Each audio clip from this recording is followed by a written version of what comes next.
It happened to me last winter. Our annual school concert was coming up, and I had been chosen to play the piano solo.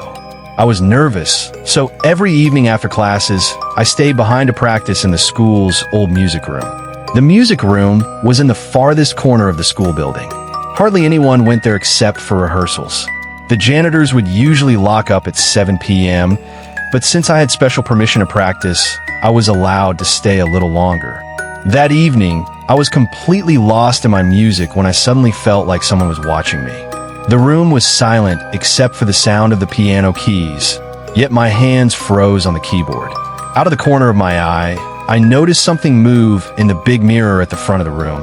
When I looked up, I saw her, a girl about my age, standing in the reflection. But when I turned around, the room was empty. My chest tightened. I told myself it was my imagination and tried to focus again. But a few minutes later, I heard faint humming. It was the same melody I was playing. Only this time, it wasn't coming from me. It was coming from behind the piano.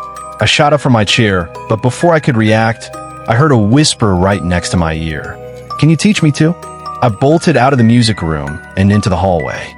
My footsteps echoed in the empty corridors as I ran toward the exit. But just before the main door, I stopped in my tracks. There she was again, the girl. This time, not in the mirror, not in the corner. She was standing right in front of me. Her school uniform was torn and soaked. Her face was pale, and water dripped from her hair onto the floor. Her lips trembled as she whispered. I never finished my song. My heart nearly stopped. I tried to scream, but no sound came out. The lights above us flickered, and then everything went black. When I opened my eyes, I was lying on the ground outside the school gates. The security guard said he found me unconscious. Later, I found out the truth. Years ago, a girl named Eliza, a piano student, drowned in the school pond the night before her big performance. She was practicing in that very music room, but she never got the chance to finish her song. And since then, people say her ghost still roams the music room at night, searching for someone to play her final melody.